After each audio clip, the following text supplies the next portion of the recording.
Hello friends, welcome to Day Trader Telugu and good evening. Sensex 376 points gain అయ్యి 33,605 దగ్గర close అయితే Nifty 100 points gain అయ్యి 9,914 దగ్గర close అవడం జరిగింది.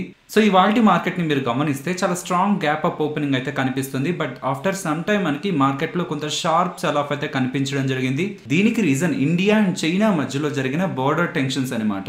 ఈస్టర్న్ లడాక్ గాల్వన్ వ్యాలీలో ఇండియన్ అలాగే చైనా ఆర్మీస్ మధ్యలో జరిగిన బోర్డర్ టెన్షన్స్ లో ఇండియాకు సంబంధించిన ఒక ఆఫీసర్ అలాగే 2 సోల్జర్స్ వాళ్ళ ప్రాణాలని కోల్పోయారని ఇండియన్ ఆర్మీ అయితే అప్డేట్ ఇవ్వడం జరిగింది. బట్ చైనాకి సంబంధించి ఎంతవరకు క్యాజువాలిటీస్ ఉన్నాయని వాళ్ళైతే ఇంకా అప్డేట్ చేయలేదు ఫ్రెండ్స్. గాల్వన్ వ్యాలీలో జరిగిన ఈ సంఘటనతో మన స్టాక్ మార్కెట్స్ అయితే నెగిటివ్ గా రెస్పాండ్ అవడం జరిగింది. నెక్స్ట్ మారుతి సుజుకి గురించి మాట్లాడుకోవాలి ఫ్రెండ్స్. వీళ్ళు ఇండస్ఇండ్ బ్యాంక్ తో పార్ట్నర్షిప్ ఏర్పరచుకొని రానున్న రోజుల్లో వీళ్ళ సేల్స్ అయితే బూస్ట్ చేసుకుంటారు అని చెప్తున్నారు. ఇప్పుడైతే వీళ్ళు ఇండస్ఇండ్ బ్యాంక్ తో పార్ట్నర్ అయ్యారు, కానీ అంతకు ముందు మనం విన్న పేర్లు ఏంటి? చోళమండలం ఫైనాన్స్, ఐసిఐసిఐ బ్యాంక్ అలాగే హెచ్డిఎఫ్సి బ్యాంక్ అండ్ ఇప్పుడు కొత్తగా ఇండస్ఇండ్ బ్యాంక్ అనమాట.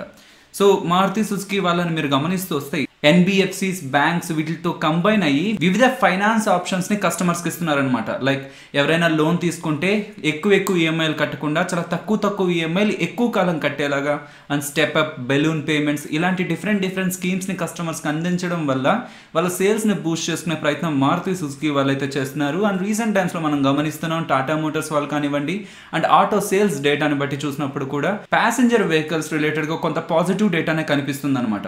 రానున్న రోజుల్లో అది మారుతి సుజుకి కొంత పాజిటివ్ ఫ్యాక్టర్ గా అయితే యాడ్ అవడానికి అయితే ఛాన్స్ ఉంటుంది friends. So passenger vehicles related గా మారుతి సుజుకి టాప్ ప్లేయర్ అనుకోవచ్చు. ఆటో సెక్టర్ లో టర్న్ అరౌండ్ కోసం వెయిట్ చేస్తున్న వాళ్ళు మారుతి సుజుకిని వాళ్ళ వాచ్ లిస్ట్ లో అయితే యాడ్ చేసుకోవచ్చు ఫ్రెండ్స్. నెక్స్ట్ ఏవియేషన్ స్టాక్స్ గురించి మాట్లాడుకోవాలి. సో మార్నింగ్ 9:54 ఆ పాయింట్ లో టెలిగ్రామ్ లో ఒక అప్డేట్ పెట్టాను కదా, జెట్ ఫ్యూయల్ ప్రైజెస్ ఇంక్రీజ్ అయ్యాయని.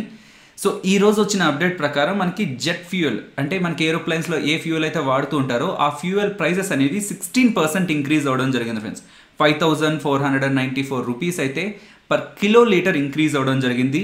దీంతో ఇప్పుడు మనకి జెట్ ఫ్యూయల్ కాస్ట్ 39,069 రూపీస్గా ఉందన్నమాట పర్ కిలో లీటర్.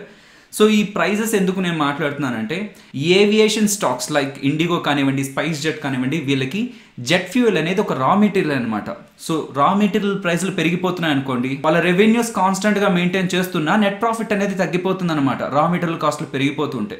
ఒక్కరోజు 16.3% అయితే ఇంక్రీజ్ అయింది వాళ్ళ raw material cost like jet fuel cost అయితే. కాకపోతే ఈ జూన్ 1 నుంచి ఇప్పటి వరకు చూసినప్పుడు అది 56.5% అయితే ఇంక్రీజ్ అవ్వడం జరిగింది ఫ్రెండ్స్. అలా ఇంక్రీజ్ అయ్యి ప్రెసెంట్ 39,000 అరౌండ్ అయితే ఉంది. కాకపోతే సేమ్ ఇయర్ ఫిబ్రవరిలో ఆల్మోస్ట్ మనకి 64,000 దగ్గర ఉందన్నమాట. రీసెంట్ టైమ్స్ లో మనకి క్రూడ్ ఆయిల్ ప్రైసులు చాలా డ్రాస్టిక్ గా ఫాలో అయ్యాయి కదా, అప్పుడు 64,000 దగ్గర నుంచి 21,000 దగ్గరగా ఫాలో అయింది. ప్రెసెంట్ 39,000 గా అయితే ఉంది. సో మీరు రోజు ఇంట్రోడే సెషన్స్ లో చూసినట్లయితే ఏవియేషన్ స్టాక్స్ అన్నిట్లో కూడా ఓపెనింగ్ కొంత స్ట్రాంగ్ గానే ఉన్నా దెన్ మనకి వీక్నెస్ అయితే కనిపించడం జరిగింది. జెట్ ఫ్యూయల్ ప్రైజెస్ కాదు ఫ్రెండ్స్, మనకి పెట్రోల్ అండ్ డీజిల్ రేట్లు కూడా లాస్ట్ 10 డేస్ నుంచి ఇంక్రీజ్ అవుతూనే ఉన్నాయి. సో లాస్ట్ 10 డేస్ మీరు చూస్తూ వస్తే ఆల్మోస్ట్ పెట్రోల్లో 5 రూపీస్ 47 పైస్ అండ్ డీజిల్లో 5 రూపీస్ 80 పైస్ అయితే ఇంక్రీజ్ అయితే కనిపించింది. ఎవరైతే ఏవియేషన్ స్టాక్స్ ని ఫోకస్ చేస్తూ ఉంటారో వీళ్ళకి సంబంధించి important raw material jet fuel కాబట్టి ఆ ప్రైజెస్ ఎలా మారుతున్నాయి అనేది కూడా మనం గమనించాల్సి ఉంటుంది ఫ్రెండ్స్. నార్మల్గా ఈ prices once in a month revise చేస్తూ ఉంటారనమాట. కాకపోతే ఈ రీసెంట్ క్రూడ్ ఆయిల్ ప్రైజెస్ చాలా డ్రాస్టిక్ గా ఫాలో అయ్యేసరికి ఆ అడ్వాంటేజ్ ఏవియేషన్ స్టాక్స్ కూడా ఇవ్వాలని 2 వీక్స్ ఒకసారి అయితే చేస్తున్నారు. నెక్స్ట్ ఆర్తి ఇండస్ట్రీస్ గురించి మాట్లాడుకోవాలి ఫ్రెండ్స్. యాక్చువల్గా నిన్న వాళ్ళు ఎక్స్చేంజెస్ చెప్పింది ఏంటి, ఆర్తి ఇండస్ట్రీస్ ఒక కస్టమర్ తో 10 years లాంగ్ టర్మ్ కాంట్రాక్ట్ అనేది 2017లో ఏర్పరచుకోవడం జరిగింది. కాకపోతే ఆ కాంట్రాక్ట్ క్యాన్సిల్ అయిందని చెప్పి నిన్న వాళ్ళు ఎక్స్చేంజెస్ అయితే చెప్పడం జరిగింది ఫ్రెండ్స్. బట్ దాని తర్వాత కాన్ఫరెన్స్ కాల్లో వాళ్ళు క్లియర్ గా ఈ ఇష్యూ గురించి అయితే మాట్లాడడం జరిగింది.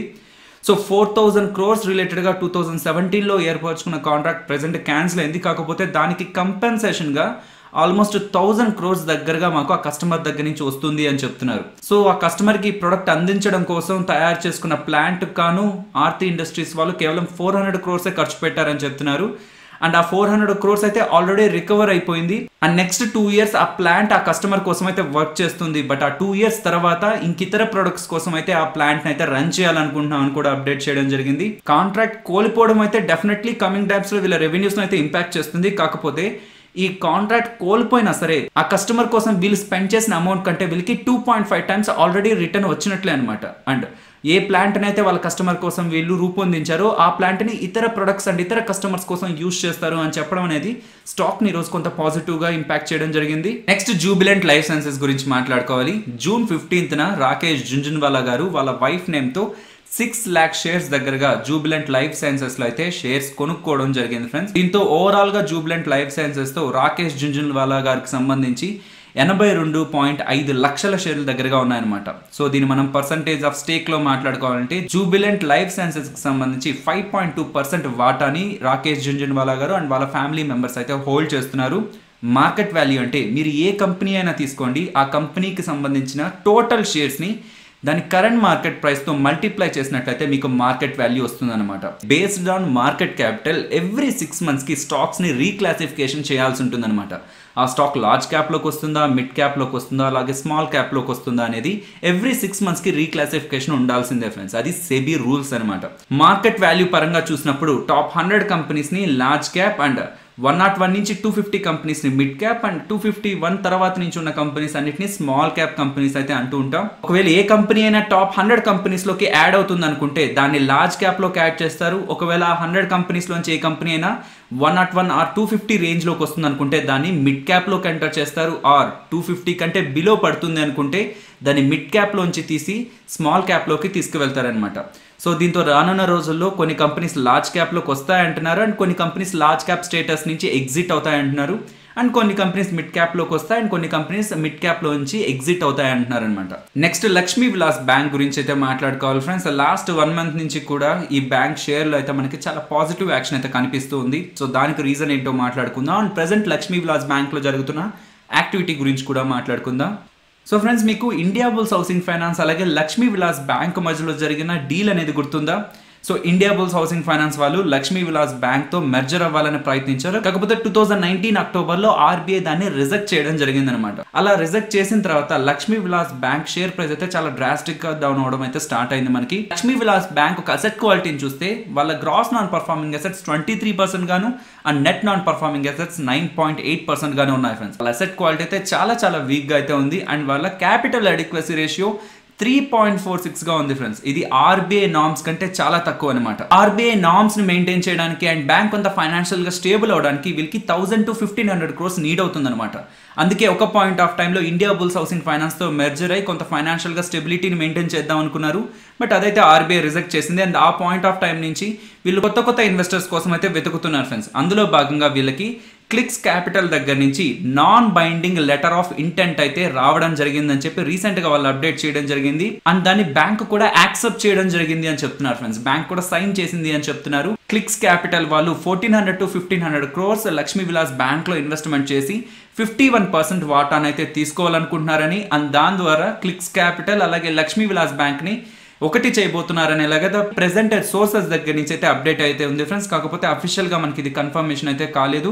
బ్యాంక్ కు సంబంధించిన విషయం కాబట్టి దీనికి ఆర్బీఐ అప్రూవల్ అనేది కంపల్సరీగా నీడ్ అవుతుంది ఫ్రెండ్స్. సో సెప్టెంబర్ 2019 నుంచి కూడా Lakshmi Vilas bank prompt corrective action లో అయితే ఉంది. ఓవరాల్ గా మాట్లాడుకుంటే లక్ష్మీ విలాస్ బ్యాంక్ ఒక ప్రెసెంట్ కండిషన్ అయితే చాలా వీక్ గా ఉంది. బ్యాడ్ లోన్స్ చాలా ఎక్కువగా అండ్ అసెట్ క్వాలిటీ చాలా వీక్ గా అయితే ఉంది ఫ్రెండ్స్. కాకపోతే లక్ష్మీ విలాస్ బ్యాంక్ ను కాపాడడానికి క్లిక్స్ క్యాపిటల్ వాళ్ళు ముందుకు వస్తున్నారు. 1400 to 1500 crores దగ్గరగా ఇన్వెస్ట్మెంట్ చేయబోతున్నారు అనడంతో లాస్ట్ ఫ్యూ డేస్ నుంచి అప్పర్ సర్క్యూట్స్ లో అయితే క్లోజ్ అవుతుంది. ఒకవేళ వీళ్ళకి క్యాపిటల్ దొరకనట్లయితే మాత్రం మళ్ళీ మనకి స్టాక్ ప్రైస్ లో నెగిటివిటీ అయితే స్టార్ట్ అవుతుంది. Next Nifty and bank Nifty support and resistance మాట్లాడుకుందాం ఫ్రెండ్స్. నిన్న మనం మాట్లాడుకున్న రెసిస్టెన్స్ 10,020. సో ఈ రోజు మీరు ఓపెనింగ్ చూసినట్లయితే చాలా స్ట్రాంగ్ ఓపెనింగ్ కనిపించింది. బట్ దాని తర్వాత ఆల్మోస్ట్ 11:15 వరకు కూడా మనకి కొంత రెసిస్టెన్స్ అయితే కనిపించడం జరిగింది. సో ఆ రెసిస్టెన్స్ నుంచి కొంత వీక్ అయిన తర్వాత ఇండియా అండ్ చైనా ఇష్యూ అనేది మనకి బోర్డ్ పైకి రావడంతో డ్రాస్టిక్ గా మార్కెట్ లో కొంత సెల్ ఆఫ్ అయితే కనిపించడం జరిగింది అండ్ ప్రెసెంట్ మనం 9,900 అరౌండ్ అయితే క్లోజ్ అవడం జరిగింది ఫ్రెండ్స్. కమింగ్ ట్రేడింగ్ సెషన్ కూడా నేను 10,020 రెసిస్టెన్స్ గా గమనిస్తున్నాను అండ్ ఈ ఫీల్ లెవెల్ బ్రేక్ అయ్యి టాప్ సైడ్ కి కొంత స్ట్రాంగ్ గా ట్రేడ్ అవుతున్నట్లయితే నిఫ్టీ నెక్స్ట్ లెవెల్ గా నేను 10,170 గమనిస్తున్నాను ఫ్రెండ్స్ అండ్ సపోర్ట్ గా 9,830 అండ్ అది బ్రేక్ అయ్యి డౌన్ సైడ్ కి ఫాలో అవుతూ ఉంటే 9,750 and bank Nifty support immediate గా 20,040 దగ్గర అండ్ ఇఫ్ అది బ్రేక్ అయితే 19,718 అయితే గమనిస్తున్నాను అండ్ రెసిస్టెన్స్ గా 20,700 గమనిస్తున్నాను ఫ్రెండ్స్. నిఫ్టీ ఆప్షన్ చైన్ మాట్లాడుకుందాం. ఇది 18th June weekly expiry contract data. So ఇక్కడ మీరు గమనిస్తే 10,000 కంటే మార్కెట్ పైకి వెళ్ళదు అని స్టిల్ ఈ రోజు కూడా కొంత స్ట్రాంగ్ రైటింగ్స్ మనకు కనిపించడం జరిగింది ఫ్రెండ్స్. సో రానున్న రోజుల్లో కూడా ఈ లెవెల్ దగ్గరికి వస్తున్నప్పుడు ఆప్షన్ చైన్ యాక్టివిటీ ఎలా మారుతుంది అనేది గమనించాలి. మీరు దీన్ని మంత్లీతో కూడా కంబైన్ చేసినట్లయితే సో మంత్లీ కాంట్రాక్ట్లో 10,000 దగ్గర ఎలాంటి చేంజ్ కనిపిస్తుంది అండ్ వీక్లీలో ఎలాంటి చేంజ్ కనిపిస్తుంది అనేది ఇంకాస్త ఫర్దర్ క్లారిటీని అయితే ఇస్తుంది అనమాట. సో ఇమీడియట్గా 10,000ని మనం రెసిస్టెన్స్గా గమనించవచ్చు. ఒకవేళ అది బ్రేక్ అయితే 10,200 దగ్గర చూసినట్లయితే ఈరోజు ఇంట్రాడేలోనూ కొంత హెవీగా రైటింగ్ కనిపించింది అండ్ ఓవరాల్గా కూడా 26 lakhs ఓపెన్ ఇంట్రెస్ట్ బిల్డ్ అయింది. కాబట్టి ఫస్ట్ 10,000 అండ్ అది బ్రేక్ అయితే 10,200ని మనం రెసిస్టెన్స్గా అయితే గమనించవచ్చు ఫ్రెండ్స్. అండ్ ప్రెసెంట్ ఉన్న 9,900 నుంచి డౌన్ సైడ్కి ఫాలో అవుతుంది అనుకుంటే ఒకసారి ఈ లెవెల్ని గమనించండి, 9,700 లెవెల్. ఓవరాల్గా 20 lakh ఓపెన్ ఇంట్రెస్ట్ అనేది బిల్డ్ అయిందనమాట. సో 9,800 దగ్గర కూడా బిల్డ్ అయింది, కానీ దానికంటే కొంత స్ట్రాంగ్ డేటా 9,700 దగ్గర ఉంది. అండ్ నేను పర్సనల్గా 9,700ని నియర్ టర్మ్లో ఒక మంచి సపోర్ట్ అయితే అనుకుంటున్నాను. కాబట్టి 9,700 నేను ఒక స్ట్రాంగ్ సపోర్ట్గా అయితే గమనిస్తున్నాను. ఫైనలీ ఇది ఫ్రెండ్స్ మన వీడియో నచ్చిందా? సో నచ్చినట్టయితే లైక్ చేయండి ఫ్రెండ్స్. అండ్ ఈ వీడియో మన వాళ్ళకి యూజ్ అవుతుంది అనుకుంటే తప్పకుండా షేర్ చేయండి. అండ్ మన ఛానల్ని సబ్స్క్రైబ్ చేయనట్లయితే మీరు ఒకసారి మన ఛానల్లో ఉన్న కంటెంట్ని గమనించండి. ఇఫ్ ఆ కంటెంట్ మీకు నచ్చింది అనుకుంటే ఛానల్ని సబ్స్క్రైబ్ చేసి పక్కనే వచ్చే బెల్ ఐకాన్ కూడా క్లిక్ చేయండి. మరొక ఇంట్రెస్టింగ్ వీడియోతో మళ్ళీ మీ ముందుకు వస్తాను. అంతవరకు టేక్ కేర్. జై హింద్.